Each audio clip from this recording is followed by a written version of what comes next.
স্বাধীন একটি দেশের বুকে ভিনদেশি সামরিক ঘাঁটির ছক। হ্যাঁ দর্শক, ঠিকই শুনেছেন। রাজধানী ঢাকায় গৃহযুদ্ধের দাবানল জ্বালিয়ে দেবার এক ভয়ঙ্কর ব্লুপ্রিন্ট এবার ফাঁস হয়ে গেছে।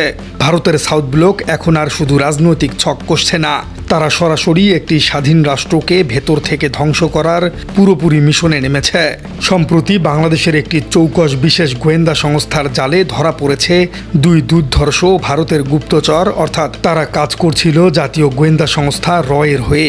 আল জাজিরার অনুসন্ধানী সাংবাদিক জুলকারনাইন ছায়েরের চাঞ্চল্যকর এক রিপোর্টে এই ভয়ঙ্কর তথ্য বেরিয়ে এসেছে। সাধারণ মানুষের ভিড়ে মিশেছিল এই গুপ্তচরেরা, আর অত্যন্ত গোপনীয় সামরিক তথ্য পাচার করছিল ভারতে। সবচেয়ে ভয়ঙ্কর ব্যাপারটা কি জানেন?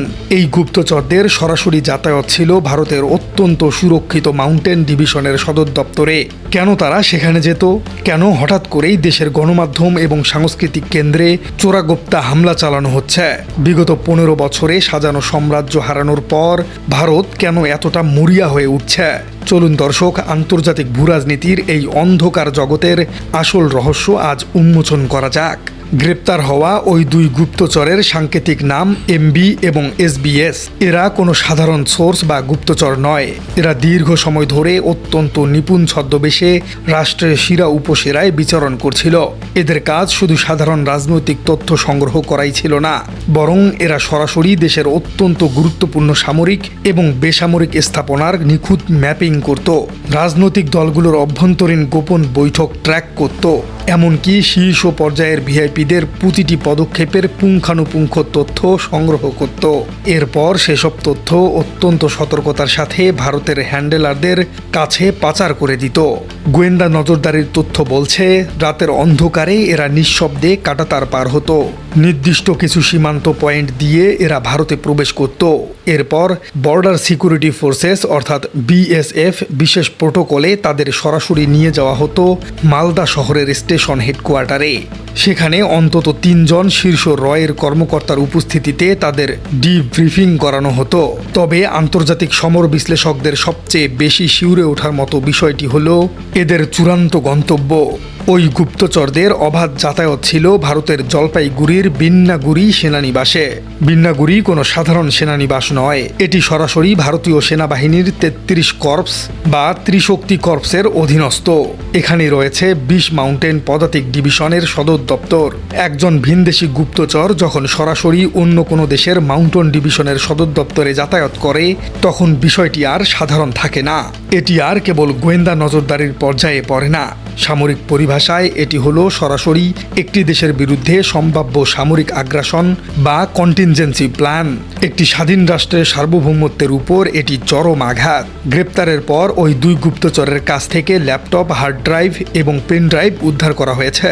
কাউন্টার ইন্টেলিজেন্স টিম এসব ডিভাইস ঘেঁটে যা পেয়েছে তা যে কোনো রাষ্ট্রের অস্তিত্বের জন্য চরম হুমকি স্বরূপ। সেখানে ভারতীয় মিলিটারি ইন্টেলিজেন্সের অত্যন্ত গোপনীয় কিছু মাস্টার ফাইল পাওয়া গেছে। কি ছিল সেই ফাইলে? দর্শক, সেখানে বাংলাদেশের শীর্ষস্থানীয় সাংবাদিক, সরকারি বেসরকারি কর্মকর্তা থেকে শুরু করে প্রাথমিক সারির রাজনীতিবিদদের নাম ছিল। মূলত এটি ছিল একটি সুনির্দিষ্ট হিট লিস্ট এবং নজরদারির তালিকা। এর চেয়েও ভয়ঙ্কর বিষয় হলো চরমপন্থী গোষ্ঠীগুলোর সাথে তাদের যোগাযোগ। দেশের ভেতরে নিষিদ্ধ এবং চরমপন্থী গোষ্ঠীগুলোর সঙ্গে এই গুপ্তচরদের সরাসরি যোগাযোগের প্রমাণ মিলেছে। এই গোষ্ঠীগুলোকে অস্থিতিশীলতা তৈরির জন্য কিভাবে অর্থায়ন করা হতো তার সুস্পষ্ট প্রমাণ সেখানে ছিল। আর্থিক লেনদেনের ডিজিটাল ব্লুপ্রিন্ট বা মানি ট্রেল ধরা পড়েছে এসব ডিভাইসে। এই গুপ্তচরদের তৎপরতাকে কোনোভাবেই নিছক বিচ্ছিন্ন ঘটনা ভাবার অবকাশ নেই। এর পেছনে রয়েছে সুসংগঠিত সামরিক প্রস্তুতি। সম্প্রতি ভারতীয় সেনাবাহিনীর সাবেক কর্মকর্তা ব্রিগেডিয়ার দেবাশিস দাসের একটি স্বীকারোক্তি সেই সত্যকেই দিনের আলোর মতো সামনে এনেছে। ভারতের ক্রমবর্ধমান সামরিক শক্তি বৃদ্ধি, সীমান্ত এলাকায় সৈন্য সমাবেশ এবং আগ্রাসী সামরিক মহড়া চলছে। এর পেছনের মূল লক্ষ্যবস্তু যে বাংলাদেশ হতে পারে সে বিষয়ে তিনি অত্যন্ত স্পষ্ট ইঙ্গিত দিয়েছেন। পর্দার আড়ালে তৈরি হচ্ছে আরেকটি ধ্বংসাত্মক ফিফথ কলাম বা পঞ্চবাহিনী। একটি স্বাধীন দেশকে ভেতর থেকে টুকরো টুকরো করে দেবার জন্য ইন্ডিয়া এখন ভয়ঙ্কর ছক ছক কষছে। পাকিস্তানের প্রভাবশালী গণমাধ্যম ট্রিবিউন ও টাইমস অব ইসলামাবাদ সম্প্রতি সাউথ ব্লকের এমন একটি গোপন ফাইলের তথ্য ফাঁস করেছে, যা শুনলে যে কোনো সচেতন নাগরিকের রক্ত হিম হতে বাধ্য। রিপোর্ট অনুযায়ী বাংলাদেশকে চিরতরে পঙ্গু করতে কয়েকটি ভয়ঙ্কর প্রক্সি বাহিনী গঠন করেছে। এর মূল উদ্দেশ্যই হলো দেশের ভেতরে গুপ্তচর বৃত্তি পরিচালনা করা, রাজনৈতিক সহিংসতাকে উস্কে দেওয়া আর চূড়ান্ত পর্যায়ে একটি ভয়াবহ গৃহযুদ্ধের দাবানল তৈরি করা। এই মাস্টার প্ল্যানের সরাসরি সবুজ সংকেত এসেছে দিল্লির সর্বোচ্চ নীতি নির্ধারণী পর্যায় থেকে। এই প্রক্সি বাহিনী মাঠে নামানোর জন্য তারা একটি বিশেষ শ্রেণীকে বেছে নিয়েছে। সদ্য ক্ষমতাচ্যুত সরকারের অবশিষ্ট অনুগত নেতাকর্মী এবং চরমপন্থী গোষ্ঠীগুলোকে ব্যবহার করা হচ্ছে। এদের মূল কাজ হবে দেশে বিভিন্ন স্থানে পরিকল্পিত সংঘাত তৈরি করা, ছোট ছোট ঘটনাকে পুঁজি করে বড় ধরনের দাঙ্গার সৃষ্টি করা।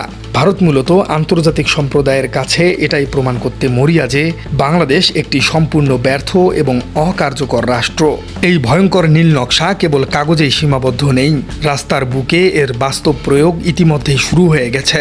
দিনের আলোতে হেলমেট বাহিনীর উত্থান সবাই দেখছে। ইনকিলাব মঞ্চের মুখপাত্র শরীফ ওসমান হাদির উপর চোরাগোপ্তা হামলা হয়েছে।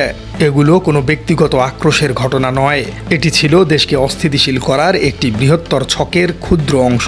এই ঘটনার পর সুযোগ সন্ধানীরা যে ধ্বংসযজ্ঞ চালিয়েছে তা পুরোপুরি সাইকোলজিক্যাল অপারেশন বা সাইঅপসের অংশ। প্রথম আলো, ডেইলি স্টারের মতো শীর্ষস্থানীয় গণমাধ্যমের কার্যালয়ে ভাঙচুর চালানো হয়েছে। আর এগুলো কে করেছে নাকি কাউকে দিয়ে করানো হয়েছে তা পুরোপুরি অস্পষ্ট। বহির্বিশ্বে বাংলাদেশের ভাবমূর্তি ক্ষুণ্ণ করতেই সুপরিকল্পিতভাবে এসব হামলা চালানো হয়েছে। বিশ্বকে বোঝানোর চেষ্টা চলছে যে বাংলাদেশে কোনো আইনের শাসন অবশিষ্ট নেই। উগ্রপন্থীরা গোটা দেশের নিয়ন্ত্রণ নিজেদের হাতে তুলে নিয়েছে। গণমাধ্যম এবং সাংস্কৃতিক কেন্দ্রগুলোতে হামলার চিত্র পশ্চিমা বিশ্বের কাছে খুব দ্রুত নেতিবাচক বার্তা পৌঁছায়। ভারত ঠিক সেই সুযোগটি কাজে লাগাতে চাইছে। ষড়যন্ত্রের সবচেয়ে জঘন্য এবং সুদূরপ্রসারী জালটি বোনা হচ্ছে তরুণ সমাজকে ঘিরে। আন্তর্জাতিক গোয়েন্দা রিপোর্টগুলো অত্যন্ত আশঙ্কাজনক তথ্য দিচ্ছে। তেহরিকি তালেবান বা অন্যান্য বিদেশি সশস্ত্র গোষ্ঠীর নাম ভাঙিয়ে কিছু চক্র কাজ করছে। তারা অনলাইন এবং অফলাইনে শিক্ষিত অথচ বেকার তরুণদের রিক্রুট করছে। ডার্ক ওয়েব এবং টেলিগ্রামের মাধ্যমে মগজ ধোলাইয়ের একটি বিশাল কারখানা খোলা হয়েছে। এদের অনেককে দেশের বাইরে পাঠিয়ে গোপন সামরিক প্রশিক্ষণ দেবারও ব্লুপ্রিন্ট তৈরি করা হয়েছে। উদ্দেশ্য অত্যন্ত পরিষ্কার, দেশের ভেতরে একের পর এক চোরাগোপ্তা হামলা চালানো হবে।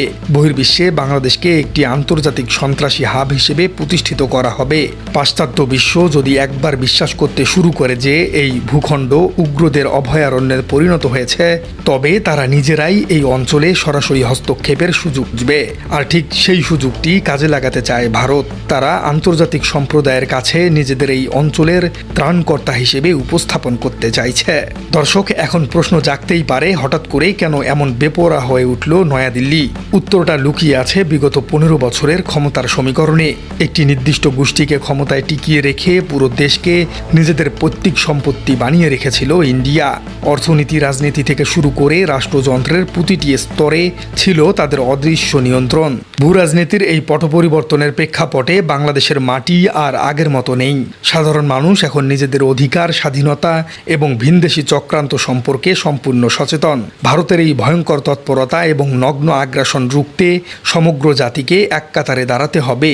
প্রিয় দর্শক, ভারতের 2 জন বাংলাদেশে গ্রেপ্তার এবং ঢাকাকে অচল করে দেবার ভারতীয় এই প্ল্যানকে আপনি কিভাবে দেখছেন?